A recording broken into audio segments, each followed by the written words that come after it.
episode is brought to you by Courtney Lyric Books.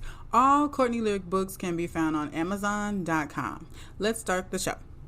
It's your girl, the thick rider chick. Hello, and hello.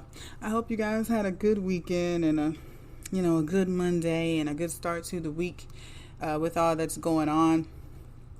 You pretty much have to be living under a rock to not have, even if you didn't watch them both, at least heard about the Babyface versus Teddy Riley. Teddy Riley. Let me get it right. Let me honor greatness. Teddy Riley versus battles on IG. So pretty much just to pass the time and to help quarantine not suck so bad. A lot of great producers, songwriters, artists have been doing kind of verses where they just play one song and then another from their catalog. And I think it is a wonderful thing. I think it's really exposing a younger generation to fantastic music that they may have only heard in samples. So I think it's all around good. No beef has come from this. It's all positive. It's all love. So, you can't beat that with a stick. Anywho. So they all thus far have went on unhinged, right? Very casual. They've played the hits. They've taken us back to our younger years, and we've enjoyed them. For some reason, okay, so, I think when Teddy Riley got the invite, he was just overjoyed. And, and then to be against the great Babyface, you know what I'm saying?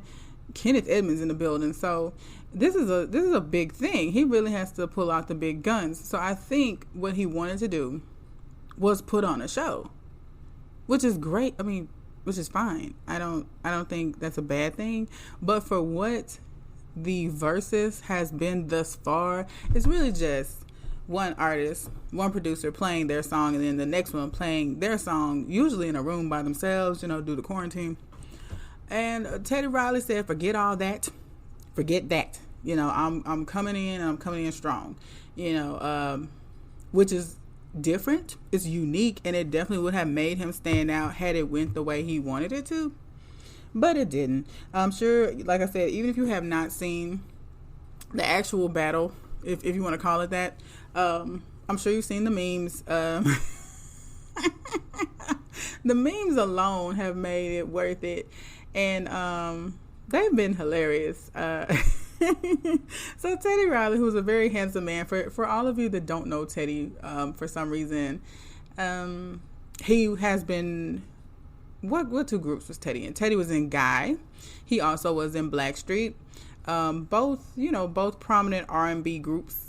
But behind the scenes, he was more than just a group member. He actually wrote and produced a great deal of hits. Actually, a lot of songs that until this weekend, I didn't know Teddy Riley had anything to do with. So, I think that's pretty dope. Like I said, Babyface, he came, he sat down, smooth, had his jacket on, his little, setup and romantic setup or whatever. And then Teddy Riley is back here with a full band. I mean, it wasn't like a band, but it was like, yeah. And he had the TV, like a big screen against the wall with the record playing to give it a club feel. Like, he was really trying to set the atmosphere. So I applaud what he was going for. But here's what I don't applaud. Because I dab, for y'all that don't know, I do a little theater, a little razzle dazzle. I've done about 4 plays. And one thing that we always do is what's known as sound check. The whole day before production, that whole day is dedicated to running your sounds, to running your lights, to going over your lines. Everything has to be perfect for the show. I don't think they did that. To me, his show looked like a sound check. It was all over the place. He was handsome, true enough, but he came out in his burgundy fedora, with his matching, I believe it was a tracksuit, burgundy tracksuit. And I could tell he did not come to play, which is fine. He had a hype man, and I was just like, it was very 80s. It was very 80s. And I get it. Teddy Riley is a gem of ours that's been sitting on the shelf for a little while. And he says, it's my time to shine. And I get it. Shine, baby, shine. but shine though. You know it. I, I want to say the wrong thing because, like I said, I applaud what he was going for, but what was actually achieved was a hot mess. Child, Babyface was sitting there. He was showing the patience of Job, and you know he's a little bit older, so he's a lot more cool, calm, and collected. Babyface has never been a rowdy artist or anything like that, you know. So not saying that Teddy is, even though he did right, you know, rump shaker, but so it was very odd to see him struggling with his band and his hype man and his tracksuit, and Babyface is just kind of sitting there, you know, throwing shade every 5 minutes and just looking smooth and suave and trying to figure out what's going on up there, you know. Now, a more goofy person like myself probably would have been rolling and cracking jokes the entire time. I think Babyface at this age has mastered doing that in his head. So I'm sure he had jokes aplenty and was probably on his end thinking, "What the bleep?" You know, in his calm voice in his head. But it was a mess, child. The sound kept going out. It really turned into a hood extended Verizon commercial. After a while it was, "Can you hear me? Can you hear me now? Can you hear me good?" You know, and I was just like, what? You know, his engineer needs to be fired as of yesterday. Yes, this, you know, one thing about black folks, we take lemonade and we take lemons and we make lemonade all day. We've been doing it for centuries. So I know if Teddy is smart, like I think he is, he needs to capitalize on this. Yes, it was an embarrassing moment, but there is no bad publicity. He needs to be making shirts. He needs to be doing whatever. He needs to be publicized. And now would be the perfect time to put out new music. So if he is smart, he will capitalize off this. But was it embarrassing? Yes, because, you know, we've been waiting all week. They've been posting these fly-ass posters, you know, hyping everybody up. Everybody came with their wine glass and, you know, like they had a concert ready. And we can't, what, you know. Now, you know, he played, I think it was Dougie Fresh, The Show, which I did not know. Honestly, I did not know he was responsible for that song. You know, so, I mean, he definitely has a great catalog. I think he was just so anxious to put on a show for us. Then it got the best of him. And had it been properly prepared, it could have been fire. But it wasn't. You know, it did definitely look like, even though Babyface is in, you know, I can tell they're a little out of touch with technology. And since Babyface is probably the same age as my dad, I can see that. But here's the thing, no matter how great of an icon you are or a star you are, you have to stay with the times. Period. You know, if you don't know it, that's why you hire young people that do know it. That's why people, you know, you got ministers. Ministers are really good at this. There's ministers, TD Jakes, Joyce Meyer. People these people are in their 70s, but they stay on podcasts, they stay on apps, they stay on IG. Why? Because they hire young people who are in touch with this stuff and know what to do. And it was obvious. I can tell you this: Teddy looks young, and I'd get with him. He could get it, but nobody in that room is under 25. Nobody knew what they was doing. Technology wise, nobody knew what they was doing. 25 is pushing it. I don't think nobody in that room was under 40. Like, there was not a 35-year-old in there who could be like, you know, look, hit this. All right, hit this. When you hit this, it's going to bring Babyface in. Okay, we're going to go live here, and you can see the comments here. You know, there wasn't that. And it showed. So, after the embarrassing, because it was a hot mess. His stuff was echoing. We couldn't hear him. His sound would go out. And like I said, it was just a ghetto ass Sprint Verizon commercial. You know, can you hear me now? Good. And Babyface is trying his best to just keep it classy while throwing shade all the while. So, you know, Black Twitter has no mercy. The memes come pouring out in floods. Yes, I even turned my Facebook profile page to Teddy Riley looking crazy at the Sound People for 2 days, just in good fun. But Teddy, one thing I like about him is the boy got heart. The boy got some heart. He said, this ain't it. We're going to do a rematch and we're going to do it right. I have learned he's a classy fellow. Really classy. You know, I like me some Teddy Riley. He gets on IG or whatever platform he got on, and he apologized, you know, to the fans He's like, sorry. I didn't watch the apology. I don't know if he, took responsibility or deflected it on something else. Because I think at one point he was blaming Face. He was like, something on your side is messing my stuff up. Man, Toni Braxton was going in on her Twitter. But, she's team Babyface anyway. So, yeah, he discovered her. So, but yeah, she was having her a good time. And it was just, I think it brought people together, which I'm definitely here for. But, Teddy apologizes to the crowds. He's like, look, we're gonna do this, we're gonna redo it. So this time they come back, redo is in session. Now I didn't really catch all of the first one, but I think everybody was just tuned in, because we had to, we needed a fair chance to really hear the hits. Because if you follow Teddy, which I do, I consider myself a fan, he's got some bangers, but there were a lot of hits we did not know about, or I didn't know about. So let me not speak for y'all. Of course, Babyface didn't know, because he kept saying, oh, I didn't know you did that one. I didn't know. Okay. Hip hop, hippity hop. He was throwing so much shade. So anywho, for the redo, they come back. This time it's just Teddy in his studio or studio office or something.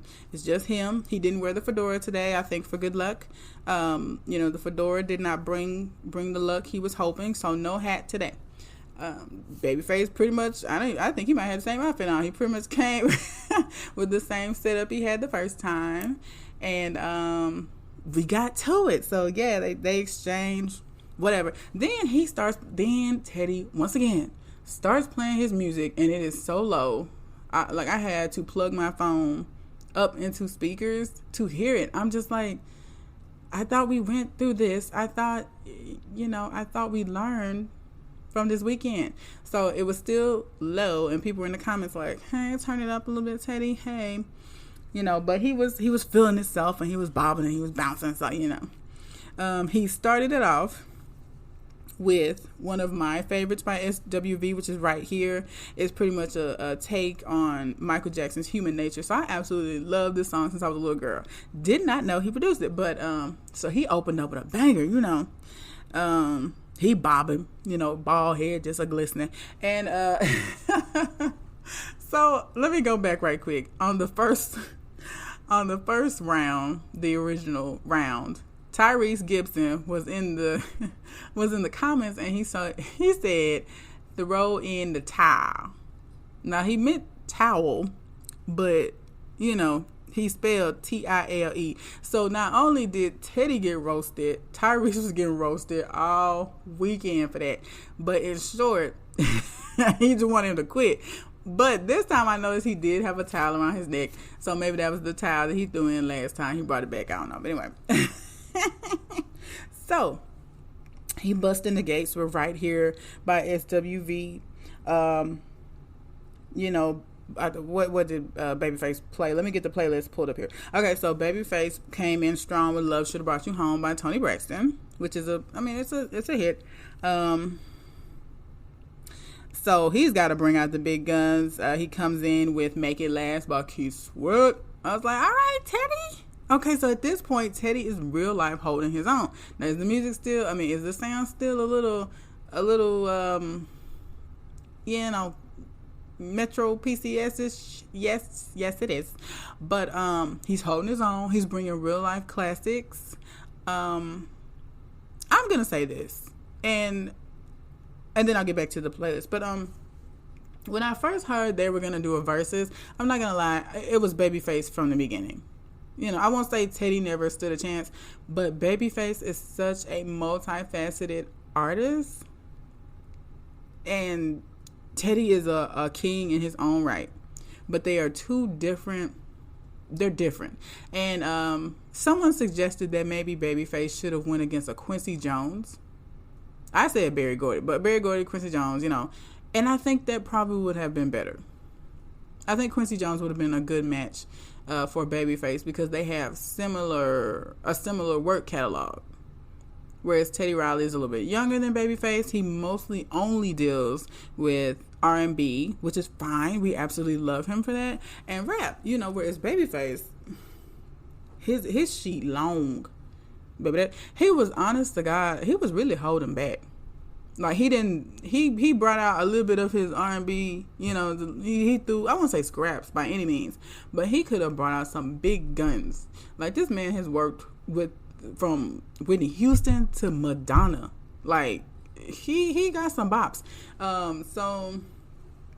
But anyway, back to that was just my opinion on it. Yes, I thought from jump it was Babyface. It was Team Babyface. And then when I actually saw the performance, I was like, okay, it's definitely Team Babyface because Teddy, you sir, you're over there using your little you know, I don't know your boombox and whatnot, and it's just no. But okay, so back to this. I just wanted to put that out there. If you were wondering who I was voting for from jump, it wasn't even a competition, to be honest. It really wasn't. It wasn't. But was it entertaining? Yes. So, okay. So, he comes in strong with Make It Last by Keith Sweat. We've got Soon As I Get Home, which is one of my favorites from Babyface. Okay. Quick history moment with Jordan. Well, Courtney Lyric, that's my stage name. Anyway, when I worked at Target, which was kind of my first real job, when I would get off late from nights, I had the Bobby Valentino CD special occasion, and he redid Soon As I Get Home from work, and I used to blast it. I mean, it was nothing compared to the Babyface rendition. So I found the Babyface rendition too, got it on a CD. I used to just blast both of those when I was driving home. Like, I just love that song. You know, I'll pay your rent, your faithful lover. Ooh, baby. You know, so anyway, I was like, yes. I was in here, like, my kids was on the computer, and I was over here on my laptop, and I was like, yes, anytime one of my songs would come on. So I got a lot of side eyes during this competition. But anyway, okay, so Teddy Riley comes through with Just Got Paid, which who knew? I didn't know. You know, just got paid, money in my pocket. I didn't know. You know, so, and, you know, what can I say? The boy got some hits. So then Babyface takes it back with Rock Steady by the Whispers. I don't know. That was a powerful punch. The Whispers are a classic group. They up there with, I don't know about that. I wouldn't say the Temptations, but they definitely up there with like the Isley Brothers. So, you know, that's pretty real. You know, I don't think Teddy was fooling with that. But so he comes back and brings it back to his genre, which is rap R&B. I think it was Get You Home with Foxy Brown. Babyface brings it back to Every Time I Close My Eyes. Thank the Lord that I got you. You know. So Teddy decides to hit him with a song from his group, which was Guy. Have you ever noticed he's never a lead singer in any of his groups? I don't even know what his voice really sounds like. He didn't lead in Guy. He didn't lead in Blackstreet either. Maybe he just can't sing. I don't know. But what he can do is produce some music. So, so they played Piece of My Love. That was a good comeback.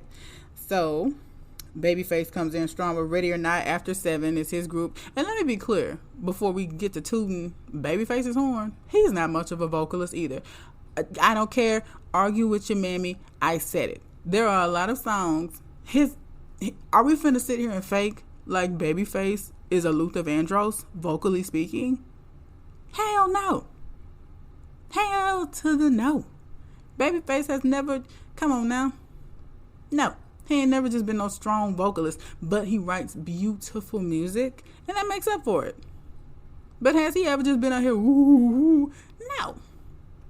He ain't even got that deep of a range. He don't.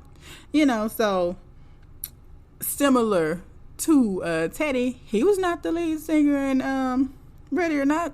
I mean, After 7. I think his brother was the light-skinned one. But anyway, so back to Teddy. Teddy hits him with I Like, or The Kissing Game. I used to call it The Kissing Game, but it was from that little group High Five from Houston. Fun fact, well, I don't know if it's fun, but kind of gruesome fact, I believe one of the members of High Five killed his fitness trainer girlfriend in their Houston apartment a few years ago. I'm pretty sure he's still serving time for that. I'll have to, look into that story if you've never heard of it. But yeah, kind of a dark spin on that tale. But before all of that drama, They were a group of friends or brothers, one from the Houston area, and the Kissing Game was like a number one song for them. So, but that's just a little side note on their group. Anyway, so Babyface comes back strong with Bobby Brown, which, I mean, come on now. Yeah. Bobby's a king. You heard Whitney. He's the king of R&B. So, yeah. Let's see here. More Key Sweat from Teddy, I Want Her. Which is not my favorite Key Sweat song, but I mean, it's still Key Sweat. It's still a legend, so okay, cool. Then I think he pulls off what we like to call the gloves and hits him with that Can We Talk by Tevin Campbell. Okay, another secret fact about your girl. So, I think I was just the 12th grader with the old soul because I was introduced to the I'm Ready CD in the 12th grade. And once again, in my little blue car, I used to blast it. But here's the thing. So we had these spots. We had Crenshaw and we had the McDonald's down the street from my high school, Southwood. It was a little McDonald's Chevron. And it's like I would be blasting Tevin Campbell, but then when I would pull up, I would have to change it to like Bootsy real quick. Gotta keep my street cred, you know. But I would be like in there, break it down. I don't want nobody. Oh, I'm here. You know, I had to switch it up real quick. But that was me. So when I would forget to switch out my music and people would get in my car, they'd be like, what the hell is this? So I kind of switch. I would flip it on them real quick. Like, they lame. Oh, you lame. You don't know Tevin Campbell? You don't know Powerline? Can We Talk? Oh, you buddy. But yeah, it was like if I wasn't blasting gospel, I was usually blasting some old school R&B. So a few of my I forgot what kind of, I used to drive a Mitsubishi Mirage. So a few of my classics from the Mirage actually made this little battle, and Can We Talk is definitely one of them. Like, I loved the whole I'm Ready CD, and I used to blast it on repeat until it got scratched. But anyway, so he comes back with I Like by his group Guy. Babyface hits him with a Karen White song. You know, it registered with a few people, but not many.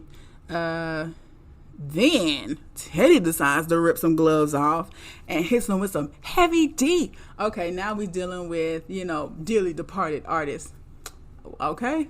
Do you really want to go there with Babyface? Do you really want to go there? But yes. So, he hit him with the Heavy D.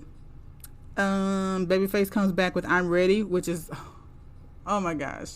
Again, I was a huge fan of the I'm Ready CD. I've always been a huge Tevin Campbell fan. Drugs and all, don't believe the rumors. I really feel like if he gets with Face, he can make a comeback. Because, he dropped the CD. When I was like in 5th grade, he dropped the CD. Because he had this song called Better Way. Oh, and it jammed. But it's like after that, he kind of got off into drugs and things like that. I think with Face's help, which especially after now would be the time to strike while the iron is hot. That voice, a lot of people say, because I've had this conversation with friends of mine, and they feel like Tevin's voice is too far gone. Baby, if Mariah Carey can still make music, Tevin can make a comeback. So Tevin, I'm sorry. Yes, Tevin, I'm praying for you, and hopefully you and Face can make something happen, because I will jam it. But anyway, so once again, he plays the show. Slick Rick, Dougie Fresh, Babyface comes back with 2 occasions. Now, for me personally, I think Teddy kind of won this round when he came back with, I used to call it the Man of the Night, but apparently the song is called The City by Jay-Z. What can I say? I mean, he's bringing out things that Babyface can't really relate to because he doesn't too much of deal with rap art.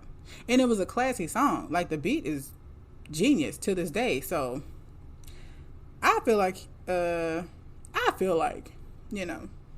he won that. But instead of keeping up with the genre, which technically he could not, he went with Rock With You by Bobby Brown. Still, very, very classic. For some reason, I think this was the part where he had him play 2 back-to-back because he had lost count. But so he hits him with 2 Bobby Brown whammies, Rock With You, and then one of my favorite by Bobby Brown, On Our Own, from the Ghostbusters 2 soundtrack. I was like, ow.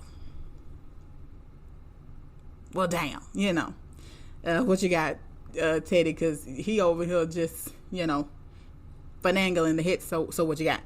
And my boy reaches in his bag and pulls out in the closet by none other than the gloved one himself. I had no idea that Teddy Riley produced that song. Okay, so when we got really popular,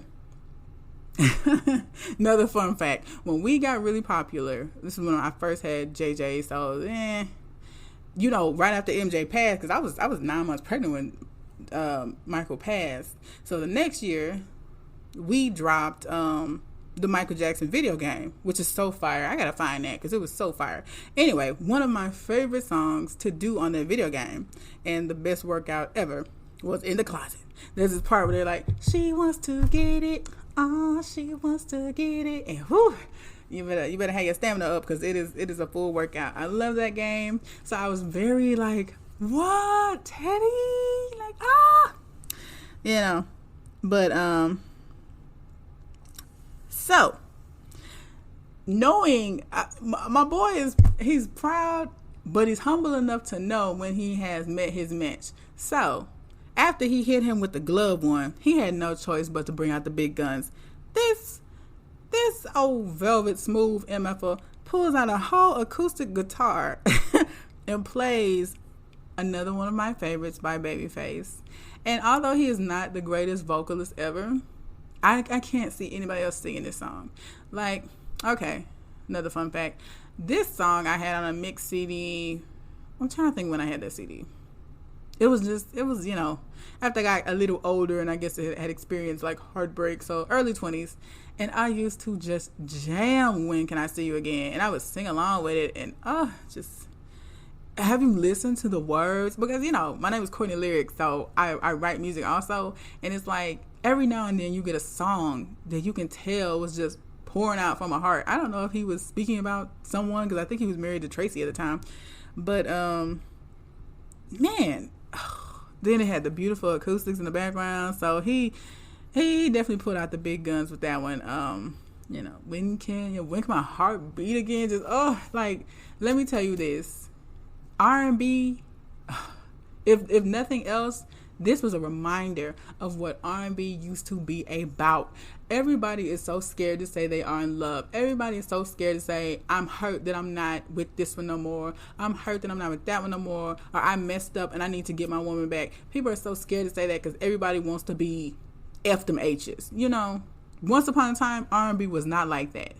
Before Trey songs and all this whoop-de-woo, there were men who were not afraid to bear more than just their penis. You hear me? They was willing to bare their soul. And this is a bare your soul kind of song.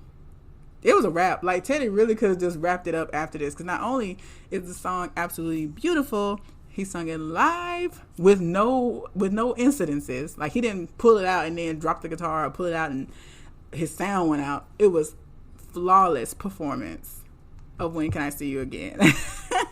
Teddy already knew. To me, it was a wrap. I was just going to quit watching it after that because I was like, well, And I'm going through this list like it was perfect. Again, there were so many technical issues. Not as many as the first night, but they had to restart at least twice. At least 3 times. And then towards the end, they claimed that, which it could be very true, that there were so many people viewing that Instagram shut it down and they weren't able to go live with each other anymore. I think they should have took it to Zoom. I just thought about that. I don't know why. Well, took it to Zoom and then took it to Facebook or something. Like, if IG tripping, all right, next platform. But again, these are things that a young engineer would know. Someone who went to school, about, for technology and learned about ads and apps and, things like that, they would be able to tell you once you reach these, this amount of viewers, Instagram is going to shut us down. But again, you're dealing with 2 men, one in their 50s, possibly 60s, and one in their early 50s with no, like, where are they children? Ain't now one of y'all got no 25-year-old child? I know Babyface got some kids, so like, couldn't neither one of them, help them out? Anyone? No. Okay, so back to the list, and I'm sorry to go off, about When Can I See You Again, but his performance was beautiful, and the song itself is just gracious. It's just graceful and beautiful, and the lyrics, I love it. So anyway, I think, my boy kind of knew it was what we like to call in the South a rap at that point, but he continued on. He soldiered on. He was like, oh, I didn't know we could pull out instruments. Boy, you brought the Miami Sound Machine last time, and now it's you to know we can pull out instruments. No, you don't know how to pull out instruments without causing problems. So after, he then ran and got his little keyboard like a little kid. I didn't get my keyboard. I think he did Before I Let Go, a Blackstreet classic. The song everyone in the comments anyway had been waiting for was Whip Appeal by Babyface, which he then played. So again, back to Teddy. I just didn't know he did so much work with Keith Sweat, because one of, how everybody has their top 10 favorite songs. How Deep Is Your Love by Keith Sweat, for me, would probably be in the top 5. I lost it. For it to be such a song that I love so much, you would think I know. Oh, Teddy Riley. I had no idea. I was going bananas. That was another one I used to blast in my Mitsubishi Mirage. Yes. I remember I went to an Omega party when I was 19 at this college in Lafayette, and it came on. And me being the old soul I am, I'm just on the floor singing, and all my friends I was with was like, I was like, forget that, Keith Sweat. How deep is your... I just love this song. So I was lit. I was like, my baby back in the game. He's back in the game. Can't go wrong with Keith Sweat. But they started having all these technical issues. I do remember they went separate and was like, let's just do it from my room and do it from your room. At this point, I'm like, I'm not going to do this. We not jumping back and forth. At this point, Teddy was jamming. I guess he just needed to be by himself because he had pulled out his keyboard. He was jamming, and then you go over to Babyface. Babyface then pulled out Whitney Houston and CeCe Wine. That's why I tell you, he was holding back. He really was holding back. He was trying to let him do his little thing. But Babyface got some hits. Let's be clear. If he would have just played the Waiting to Exhale soundtrack and nothing else, he still would have slaughtered Teddy Riley. It is what it is. I said what I said. Argue with your mammy. Because even my mama, and she's like full gospel, we had the tape. And baby... Because she owned the Mirage. Let me be clear. She owned the Mitsubishi Mirage first. Then when she paid it off and we got to high school, she gave it to my sister. When my sister got her a new car, it was passed down to me. But when the Mitsubishi was new, baby, that Waiting to Exhale tape used to stay getting played. Yes. From beginning to end. That's one of those we don't skip Nan track. If he would have just put that tape on and let Teddy do his thing, he still would have won. So let me tell you, he was definitely holding back. I didn't hear no Mary J. Blige, I don't think. I think he might have hit a little bit of John B. I'll say this. I was in the comments too, and my goodness, Nelly, every other comment, it's like he kept flooding John B, John B, John B. And somebody said, I need this like Nelly needs John B. It was so many hilarious comments, throughout both of the performances. And one thing I saw on Facebook, and let me pull it up really quick. The comment was made by 365 Black on YouTube. Y'all witnessing the thing Black people do best, and that's take dark times and turn them into sunny days. I'd like to thank the ancestors for passing down this trait to all of us. And she is absolutely right. And this is no offense to the white culture, but Black people have been stepping, and people have been so busy trying to talk down on what we haven't been doing, as far as health and blah, blah, blah, that they're forgetting Black people make America great too. Let's be clear. We started off with no culture of our own whatsoever. The ones of us who came from Africa were a distant memory. So now it's just a group of us here, and we made something out of nothing with the very little we were allowed to have, because we weren't allowed to read. Nobody was teaching us any music, so to be able to take nothing and make something, and just know how to turn a really ugly time in history upside down. So what I said was, I hope they keep this going. Not just on Instagram. Start having concerts. Let's give Teddy what he wants. Give him a setup right here and let Babyface get a setup over there. Let's do it. Bring the artists out who sing the songs. Let's do it. Let's keep this going. Keep this momentum of creativity. One thing I have noticed about isolation or this quarantine, it forces you to evolve. You're either going to evolve or you're going to be swallowed whole. Like, I've seen so many of the sewing and, this is off topic, but we started with the TikTok videos. Black families did that. Celebrities didn't do that. Black families did that. Celebrities did this IG thing, but, it was black mamas and daddies at home with these kids trying to keep them entertained, making TikTok videos that are going viral in this time. Black people did that. The Don't Rush Challenge, that's a black thing. So you go from that to, we've got sisters who have pulled out their sewing machines and are making masks with matching head wraps, with matching purses. Don't tell me that black people, and especially black women, are not everything in a bag of chips. We are. The only thing I've seen white people do is rallying to be let back outside. Let me hush.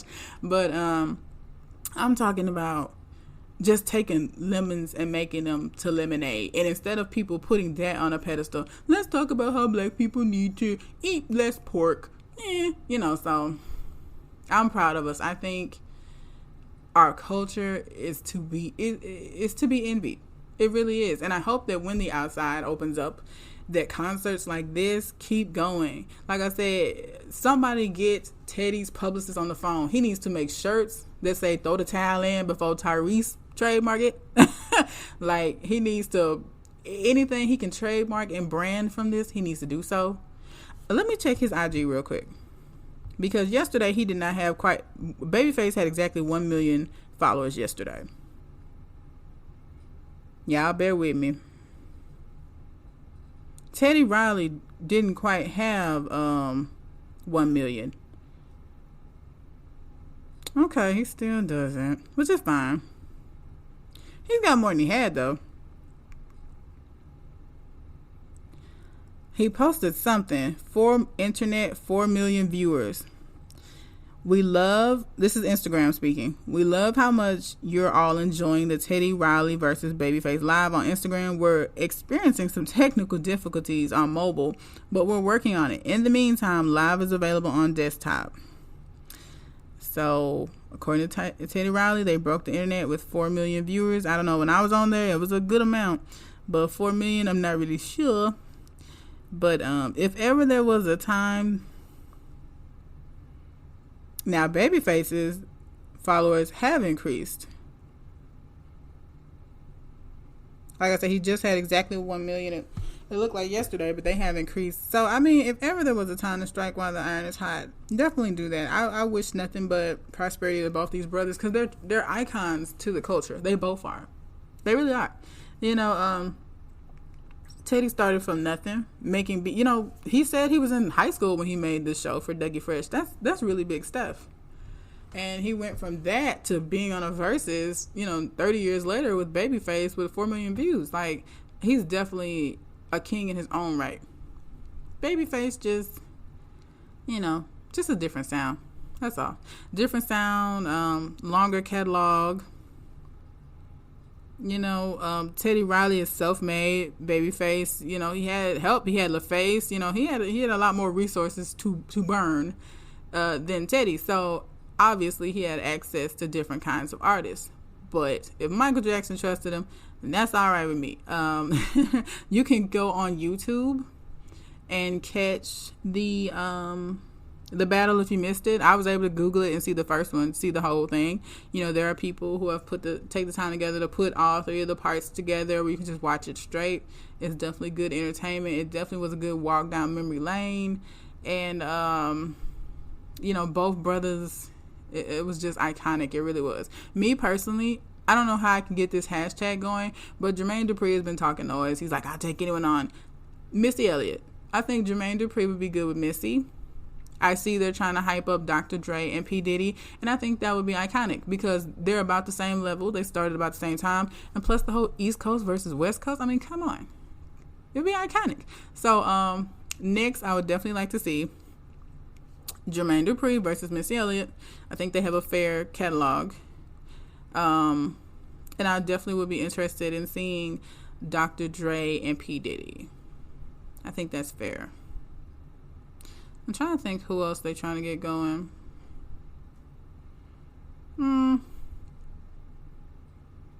I don't know. But if they do start with singers, which I think right now is just like DJs and producers, you know, I think Usher and Genuine need to just go head on and duke it out. I'm insulted that they even put Trey Songz' Raggedy Braids in a category with Usher.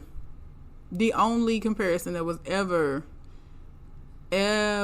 equal, and this battle's been going on since I was in middle school, is Usher and Genuine. Elgin Lumpkins, Usher Raymond, make it happen. But anyway, I'm finna go to bed. I thank y'all for rocking with me. Thank you for tuning in. And hopefully there'll be more good, positive versus battles for us to critique. Yes, again, if you haven't added my podcast on Instagram, we've gone up from my 4 little followers to about 50. So, keep making it happen. Hey. So that's the Thick Writer Chick. It's got to do the underscore for each letter on Instagram. Also, I'm on YouTube. I know some people prefer to listen to podcasts via YouTube. I'm one of those folks. I just like listening to YouTube videos. So you can just look me up at Courtney Lyric, just like that. Nothing fancy, Courtney Lyric. And you can follow there as well. And of course, if you're listening on Podbean, please subscribe and share. That's all for today. Thank you for tuning in, and God bless.